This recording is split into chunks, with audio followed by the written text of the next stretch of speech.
Welcome to another episode of Village Media's Up Close and Personal. I'm Scott Sexsmith. Today we sit down with author, documentary producer, and the host of TV Ontario's flagship current affairs program, The Agenda with Steve Paikin. Steve, welcome to the show. It's great to have you here today. Thanks for the invitation, Scott. Looking forward to our chat. Lots of ground to cover certainly today, Steve, from your career in media, your time as chancellor at Laurentian University, and how that situation has unfolded, and of course the new bio that you're currently writing on former Prime Minister John Turner. But I guess I'd start by saying congratulations on celebrating 30 years at TVO this year. Is that right? I guess that is right. Yeah. Technically it doesn't happen until August, but yeah, I started at TVO in August of 1992, so once August comes around, that'll be 30. You're right. And in today's day and age in media, Steve, that kind of milestone is almost unheard of when you consider how prominent buzzwords like downsizing, streamlining, and right-sizing have been in our industry. That is true, and there's nobody more shocked than me, I can assure you, Scott, that I've lasted this long. Now, having said that, I've done 5 different shows at TVO, and the job I do today doesn't remotely resemble the job that I started doing back in 1992. The job has changed almost annually right under my feet, which has certainly kept it fresh. And I guess what it's meant is that I haven't had to go elsewhere to find other more challenging opportunities. I've been able to do it all there. So I've been very lucky in that regard. Yeah, and you mentioned that you've been a part of a few different shows at TVO, starting with, I think it was Between the Lines, Fourth Reading, Diplomatic Immunity, and of course Studio 2, which was eventually replaced by The Agenda with Steve Paikin. Could you kind of maybe just walk us through those and the evolution to where we are today? Sure. Very briefly, I was brought over. I was the 6 o'clock news anchor at CBC when TVO brought me over. And the guy who brought me over was the guy who used to be the executive producer who hired me at CBC. So I knew him well. I trusted him. In fact, he and I were just emailing earlier today. And he said, I want to bring you over because we want to do 2 things. We got a weekly town hall show called Between the Lines, which I'd like you to host. And we need to create a new weekly Queen's Park program, because I'd been a Queen's Park reporter at CBC before that, and which we did. He and I went and played a round of golf, and we figured out the whole format for the show on the golf course. And that show was called Fourth Reading, as in every bill before it becomes law gets first, second, and third reading. We were fourth reading. If it was a football show, we'd have called it the fifth quarter, that kind of thing. So we did that for a couple of years. And then Studio 2 came along. Studio 2 I did for 12 years. That was a nightly current affairs show that I co-hosted at first with Mary Hines and then Paula Todd. And then after, I guess, about 12 years of that, TVO replaced that show with The Agenda, which I've been doing for the last, I guess we're in year 16 of The Agenda. And somewhere in the middle of all that, we spun off the Foreign Panel, that was a regular Wednesday feature of Studio 2, into their own show called Diplomatic Immunity, in which we focused on foreign affairs on a weekly basis. And that's the 5 shows. There you go, 30 years in 2 minutes. Would you say, Steve, that there's a certain level of comfort for you at TVO, having been there for so long? Yes, but that's not why I'm still there. I'm still there because there is, well, let me put it this way. There's a remarkable alignment, which you don't see at very many places, between what the board wants, what the executive level wants, what the senior management and producers of the show I work on want, and what the producers and I want. That kind of alignment is very rare. Yeah. So I love the mission of the place. I love the fact it's non-commercial. I love the people I work with. They're very talented young people. And I like the fact that I still believe that when you tune into TVO, it looks different from other channels on the dial. And that's very important to me as well. Politics obviously has played and continues to play such a dominant role in the shows that you've done and that you currently do. Have politics always interested you? I guess so. I guess it's a genetic defect of some kind, because I know my parents were very active in public life, but not from a partisan point of view. They were, they knew people who were involved in politics. We had a lot of political conversations at the dinner table. We had political people come over to the home when I was growing up in Hamilton. But they were not partisan people at all. Scott, I like to tell this story. It was 1981, and Bill Davis was running for his what turned out to be his fourth election victory. And just before that election, the Davis government, which was conservative, appointed my mother to the governing council at the University of Toronto. My mother gave money in that campaign in 1981 to Stuart Smith, who was the Liberal leader, but who was a Hamilton MPP, and she thought it was important to support a local leader, even if he was a Liberal. And she voted NDP in that election. So I like to think I got my ability to see issues in a very nonpartisan way from my mother, who never was a partisan, but who, I guess, she and my dad certainly opened the door to my understanding and enjoying politics more. Any desire yourself, Steve, to pursue public office? In fact, Scott, I'm here to announce today that I intend to seek no. That one's an easy one to answer. No, I think I'm doing what I'm supposed to be doing. You mentioned Bill Davis, and I wonder if we could talk about him for a minute. You wrote a book called Bill Davis, Nation Builder and Not So Bland After All. It seems like there's a genuine admiration on your part for the former premier. Well, let's put it this way. I've known the last 9 premiers of Ontario, and I wrote a book about John Robarts, who was Mr. Davis's predecessor. So I think I have a fairly good understanding of the qualities that the job requires and the strengths and weaknesses of those 9 or 10 premiers, and what the job requires. And okay, I'll go out on a limb and say I don't know that anybody in my lifetime ever did it better. He was an extraordinary guy, and part of his extraordinariness, this is something David Peterson, one of his successors, told me. Bill Davis had a way of, he was an extraordinary guy who had an ability to cloak himself in being ordinary, in being seen as ordinary.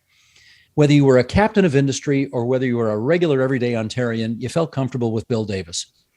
And, the book I wrote about him, I don't think it's hagiography. I think it's a fair recitation of his 14 years as premier and 25 years in public life altogether, and his post-political life, because he certainly had his, his weaknesses along with his strengths. But I'm not sure we've had, in my 61 years on earth, I'm not sure we've had a better premier in the province of Ontario than Bill Davis. And what do you think made him so good, other than the fact that you're right, he was that everyday man that you would feel more than comfortable sitting down in a bar and having a beer with him and just having a good conversation? What do you think set him apart? Oh, so many things, but let's start with this. First of all, he banned the word power from his government's vocabulary. He used to say, I don't want anybody thinking they exercise power here. We are here to serve the public. We are in public service. So his view about what the job entailed, I think, starts in a good place, okay? Public service.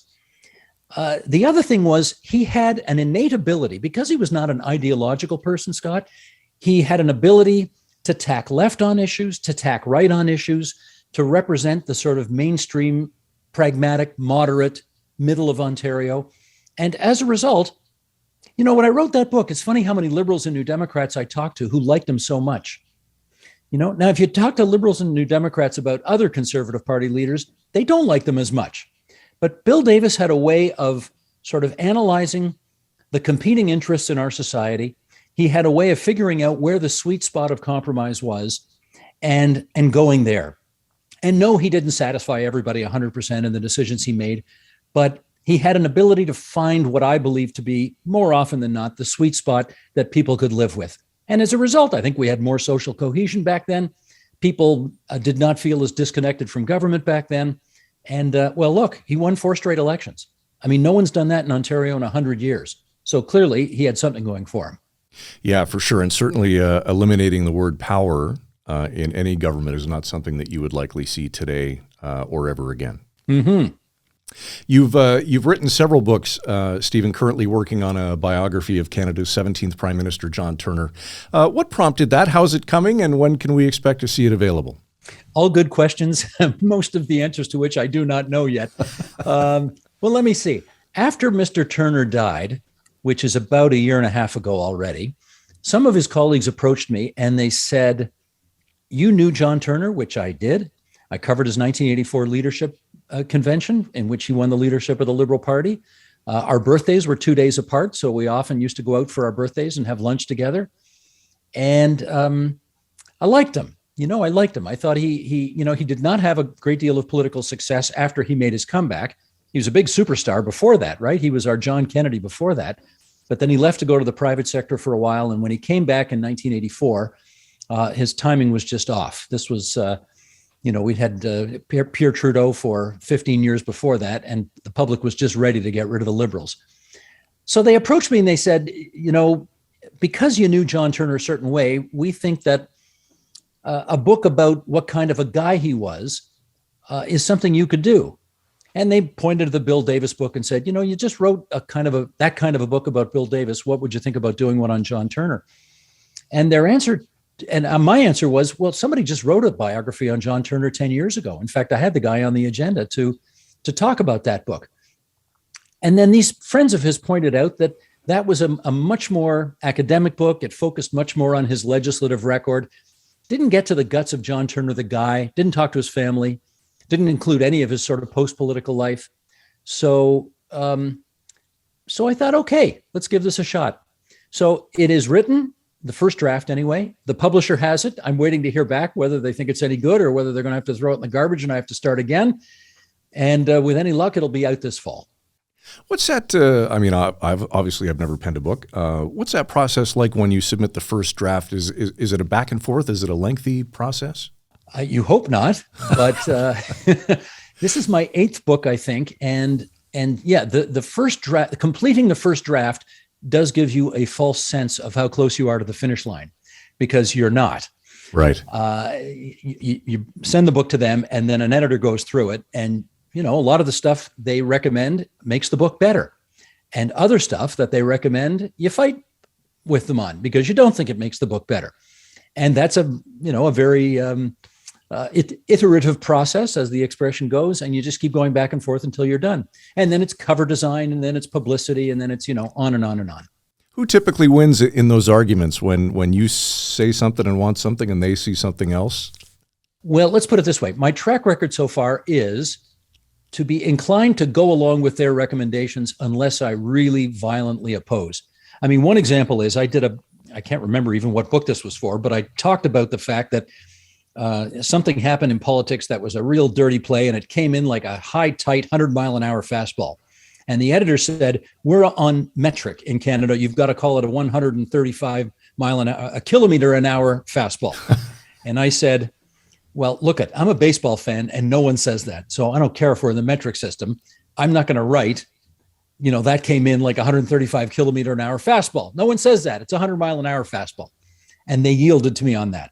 So, when I care a lot, I go to the wall on it, and I guess usually I win. And celebrate the small victories when you can.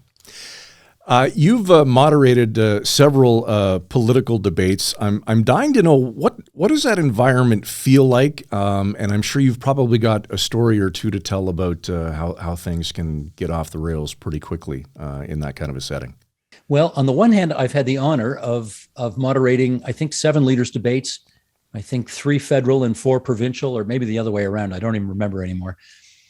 And on the one hand, it is a great honor, Scott, to have been asked to do that. What it's saying is that all of the political parties that are participating in that debate see you as a fair and honest broker, and that you don't have a dog in the hunt. And that's always been extremely important to me, to be seen that way, because I don't have a dog in the hunt.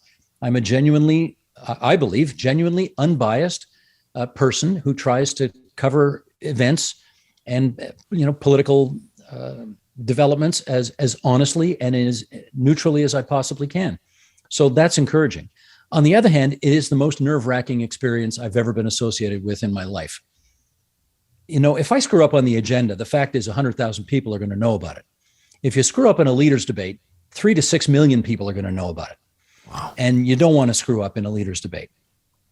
So yes, you arrive having done your homework, being very prepared, being prepared to mete out equal justice to all the candidates, all the leaders, and then at the end of the day, hoping you don't screw up too badly. The first great piece of advice I got from a guy named Mark Bulgutch, who was the executive producer of the first debate I worked on. Actually, I think all of them, now that I think of it, almost all of them. He said, how when you go to a hockey game and you read the accounts in the sports section the next day, how you don't want to see the referee's name, because if you do, that probably means he blew a bunch of calls? I said, I got it. And thankfully, so far, that's been the case. I have not seen my name in the paper the day after as as the guy who screwed the thing up and, made it didn't work. Ontarians head to the polls on June 2nd to see who forms the next provincial government. Before I get your thoughts on what that outcome may look like, I'd like your assessment, Steve, on the Ford government's performance, particularly its management of the pandemic the last 2 years. Well, I'm tempted to say that's really not for me to say. It's really for the people of Ontario to say, which is very true. But I think I can put some fairly non-controversial, empirically provable facts on the record, and those would be as follows. Doug Ford's first year and a half in power were terrible. I think almost everybody would acknowledge at this stage that his lack of experience on the job and his desire to be a disruptive, populist, constantly campaigning candidate, championing unserious issues like, buck a beer, just turned a lot of people off.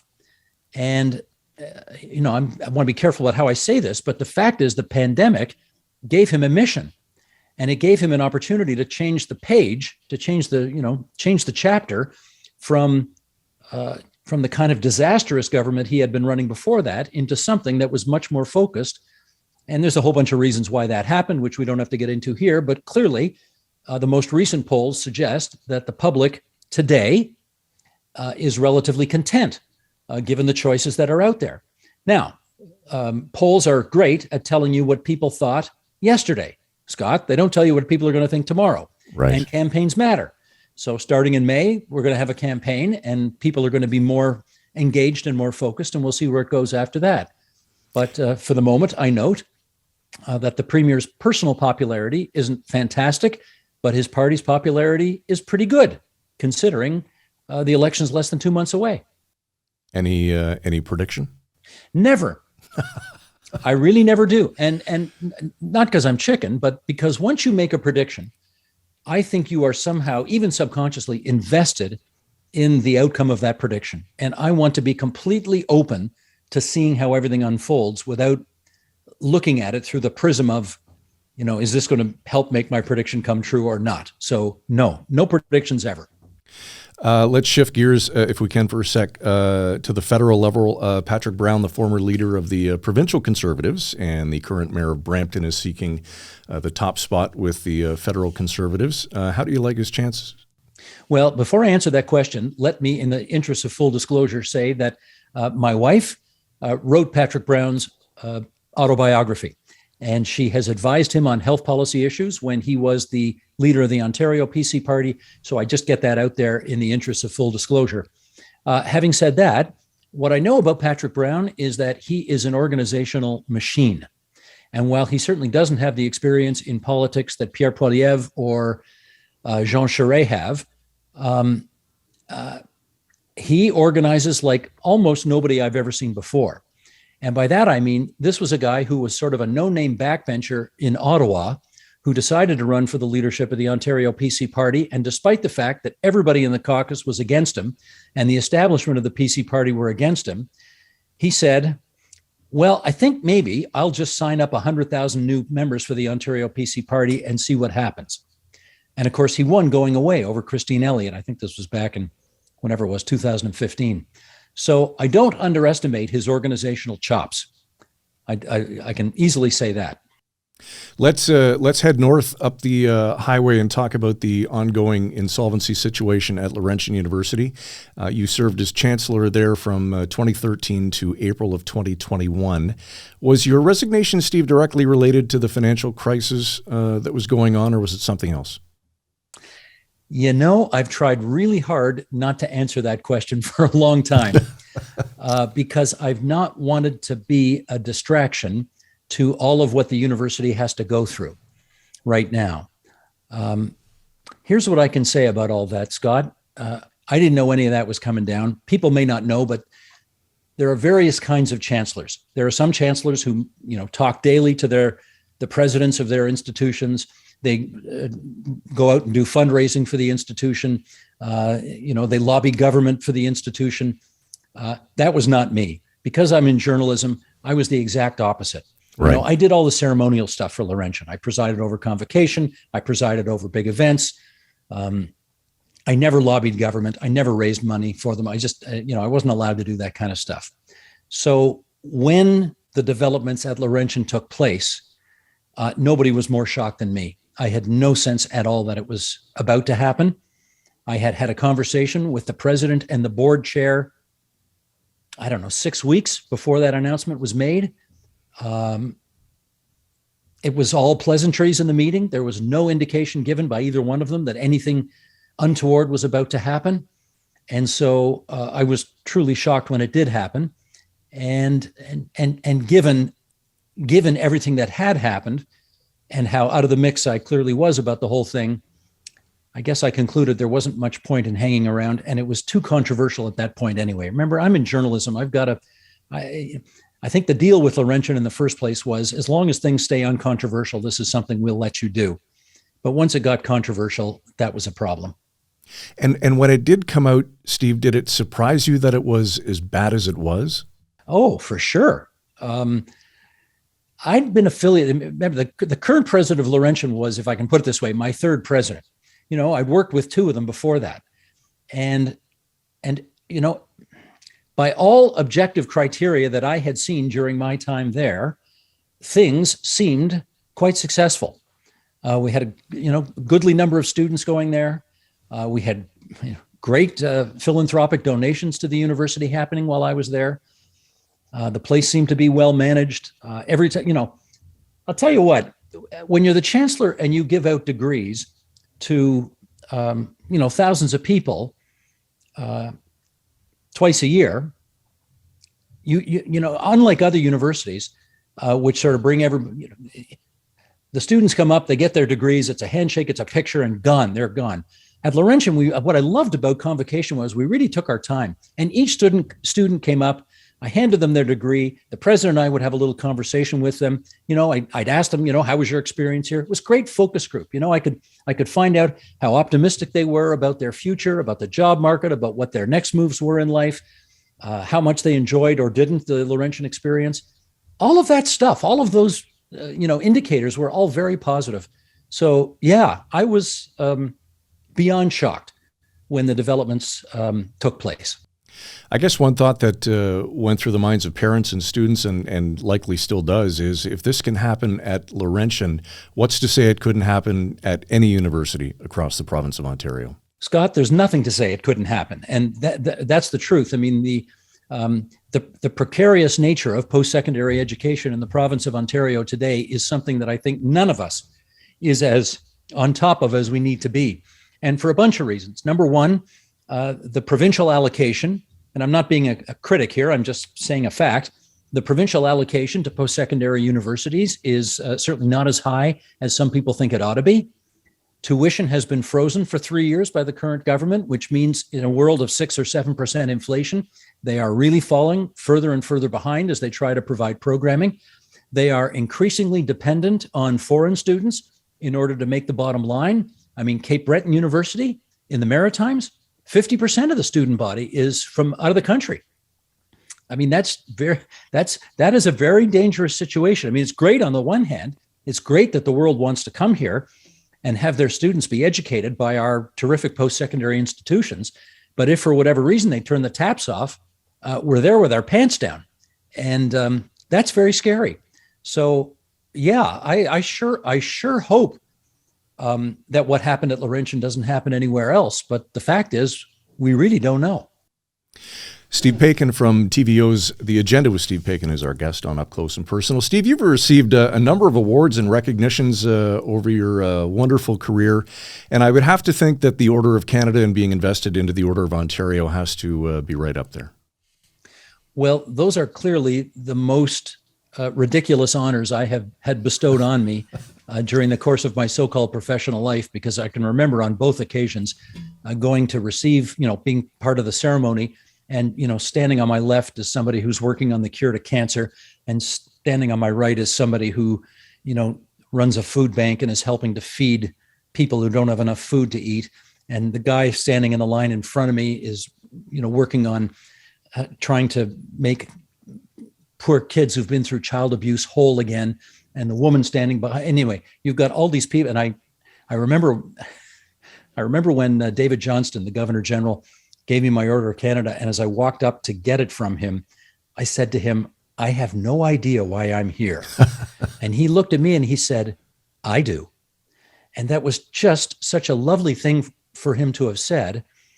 I still don't think I'm, Scott, I've had the good fortune to be nominated 13 times for, I guess, what they used to call the Gemini Award. And now it's, I think, called the Canadian Screen Awards, for best host, that kind of stuff, best anchor, yeah, best interviewer. I've been nominated 13 times and never won. And I think that's appropriate. I think of myself as the guy who's, good enough to get nominated, but probably not good enough to win. And to have those pins on my lapel when I go to special occasions is crazy. But there you go. We had Lloyd Robertson on the show a few weeks ago, speaking of the Order of Canada. And he displays his lapel pin, proudly wore it on the air, and actually had it on the day that we spoke with him. I asked Lloyd a question, and I'd like to ask you the same one. Why do you think local journalism is so important?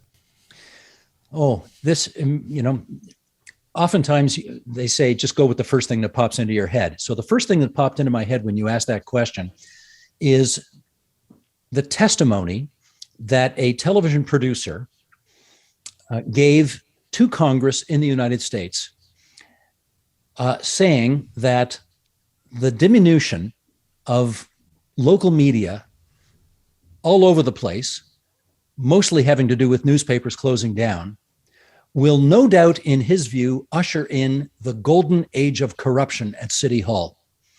Because in his view, when nobody's minding the store, people will just, by nature of the jobs that they do, try to get away with stuff. And this is the thing that concerns me the most. Yes, there's tons of people to cover Parliament Hill.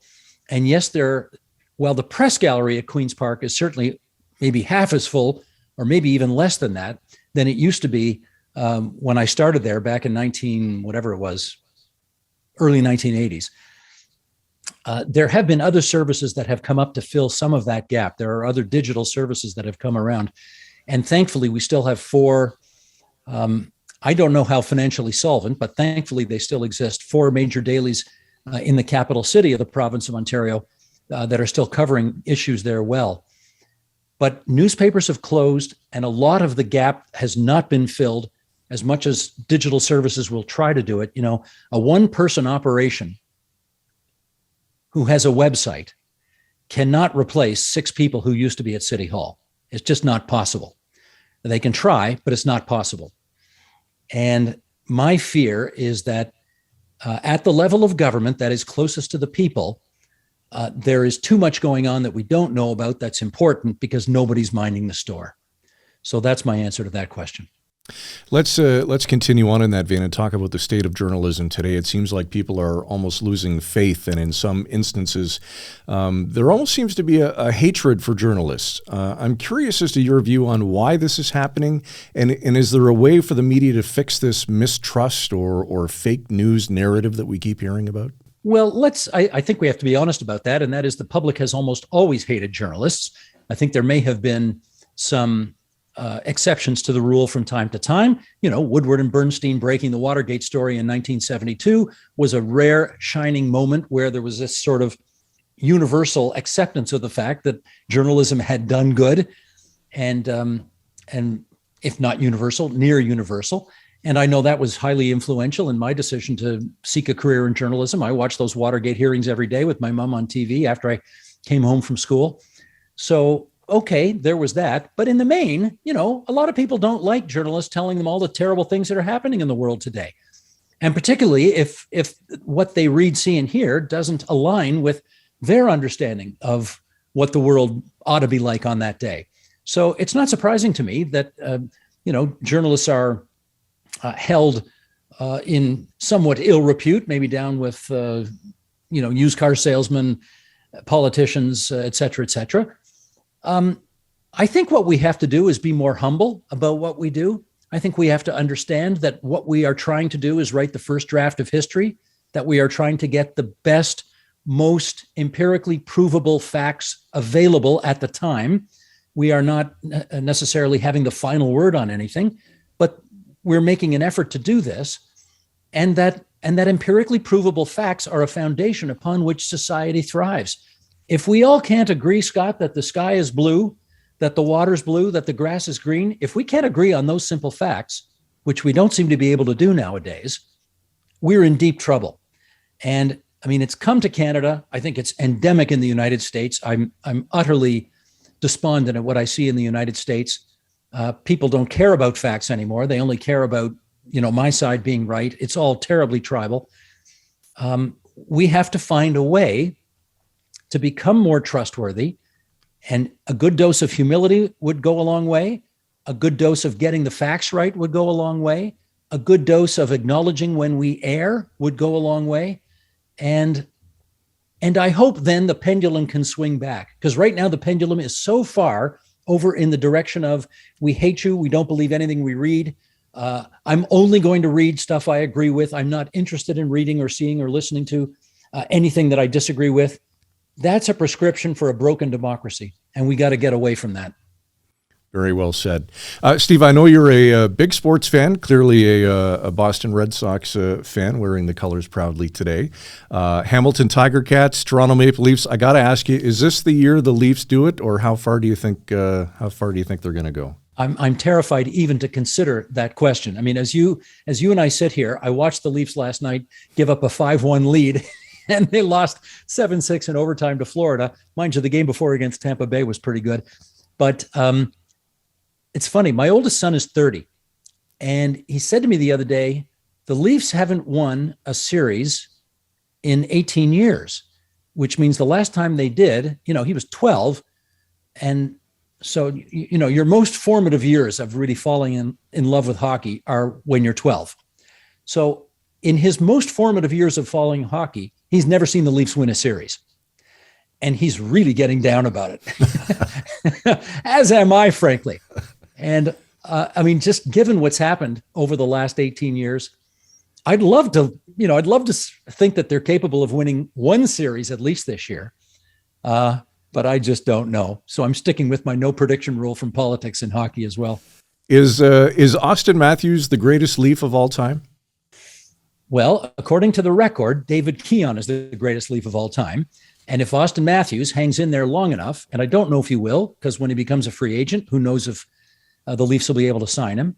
But if he is able to have a nice 15-year career with the Maple Leafs and continue on the pace he's on right now, yes, he'll be the greatest Leaf of all time. But he's not there yet. I'm still putting Dave Keon, Matt Sundin, and Darryl Sittler ahead of him. Now, Austin's 24, so he's got some time to move his way up that chart. But at the moment, those three guys are ahead of him, in my view. Yeah, and some would say at 24, his best years are still ahead of him. Steve, you've interviewed hundreds, if not thousands, of guests. Is there one on your bucket list that you haven't done that you'd love to sit down and have a chat with? Well, I hate to say it, I think they're all dead. I would love to have interviewed Johnny Carson. I'd love to have interviewed Sir Johnny MacDonald or George Washington, Alexander Graham Bell, Frank Sinatra. The people I really want to talk to are no longer with us.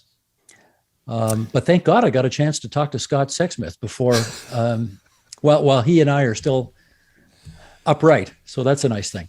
Well, and likewise, I was going to say that you've been on my bucket list for a while, so I'm glad that we could make it happen today. Thanks for doing this, Steve. My pleasure. Great to talk to you. And that was really very good. You're a really good interviewer, and I appreciated the questions very much. And if I had your voice, I'd have been working at CNN or NBC by now. How about that? A face for radio is what many have called it. Don't forget, you can catch The Agenda with Steve Paikin weeknights at 8 on TVO. And thanks for watching Up Close and Personal. For Village Media, I'm Scott Sexsmith.